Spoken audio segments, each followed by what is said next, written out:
Kenya versus Australia FIFA Women's Series edition first half analysis. Game tempo possession, Australia settled with a high tempo possession based approach dominating the midfield early on. Their structured build-up play and quick passing triangles made it difficult for Kenya to settle. Australia had a possession of between 60 to 65% possession. Kenya had 30 to 45%.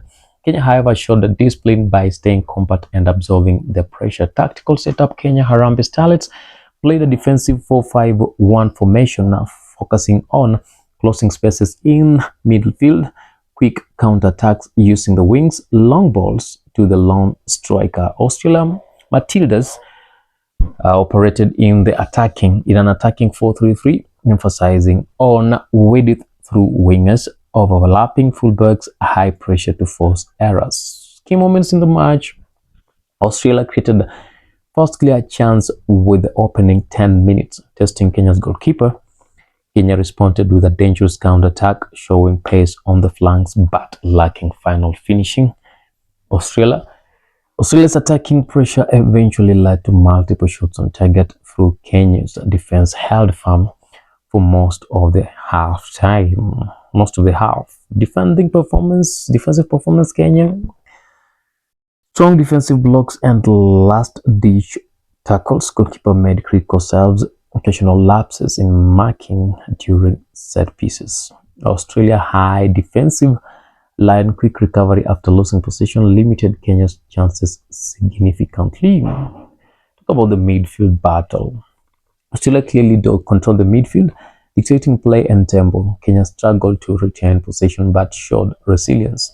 Kenya's midfield focused more on breaking play than creating chances. Australia's midfielders were more creative and composed, linking defense to attack effectively. Attacking freight. From Australia, more organized attacking patterns, frequent crosses into the box, better shot accuracy. Kenya relied heavily on counterattacks, limited chances but showed speed and potential danger. As half summary, Australia dominated in possession, chances, and control. Kenya impressed with defensive resilience and discipline. Halftime highlighted a contrast between Australia's technical superiority and Kenya's grit and defensive organization. Australia was so stronger side tactically and technically, but Kenya's Harambee Starlets showed determination and structure, keeping them south in the game, and that's why we ended up with 1-0 for the first half. We wait for the second half. We wait for the second half and see whatever happens in the match next. Bye. Second half done. Kenya 0, Australia 2. What really happened in the second half? Let's do analysis for a second half. For this my second half match analysis, Kenya versus Australia. What we saw is there was a shift in momentum. The second half saw a light improvement from Kenya with more confidence on the ball and better transition. However, Australia maintained overall control. Kenya started pressing higher in the first 10 to 15 minutes. Australia responded by slowing the game and controlling the possession, trying to kill the Kenyan speed. Tactical adjustments: Kenya Harambee Starlets pushed into a more attacking 4-3-3 and 4-2-3-1 hybrid. Introduced a fresh legs to increase pace on the wings, pressed higher to disrupt Australia's build-up. Australia Matildas became more balanced and cautious, maintained sharp while exploiting spaces left by Kenya, focused on quick transition and counter-attacks. Key moments in the second half: Kenya created 1 or 2 clear attacking opportunities, showing improved coordination in the final third. Australia capitalized on defensive gaps, leading to dangerous chances and possibly a goal. Set piece, corners, free kicks became more influential, especially for Team Australia, because Kenya was trying to play defensive. We also saw, talk about defensive performance.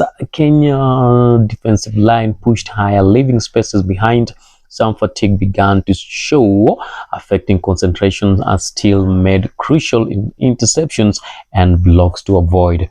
Australia scoring more and more goals. Australia very organized defensively, limited Kenya's shots on target, comfortable dealing with the crosses and long balls from Team Kenya. Midfield battle, the midfield became more open and transitional. Kenya showed more fight and urgency, winning more second balls. Australia still had the technical edge, controlling key passes, key phases, and key passes in the match.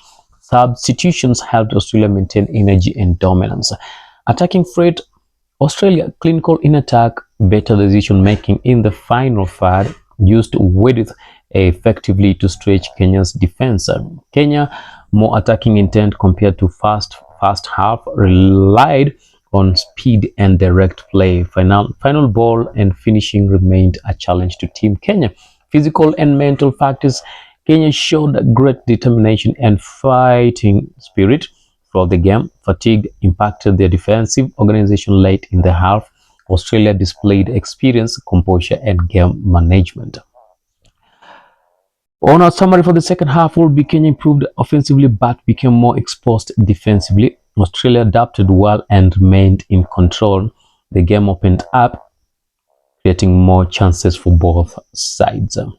Overall match conclusions, Australia Matildas were the better side overall with superior tactical discipline, technical quality, game management. Kenya Harambee Starlets showed strong defensive resilience, especially first half, improved attacking intent in the second half. A lot of promises, but need better finishing and midfield control. Key takeaways: Kenya must improve ball retention in midfield, defensive transition, finishing in the final third, and Australia's approved why they are among the top women's team globally. Strong tactical flexibility and depth. So that's a lesson for Team Kenya as they head for the World Cup qualifiers. They will be better placed to play much better in the games. That is it. If you like our analysis, why can't you just subscribe and leave a comment in the comment section and hit the notification bell that every time we pull up such analysis, you are top to know and top to see. Love you. Bye.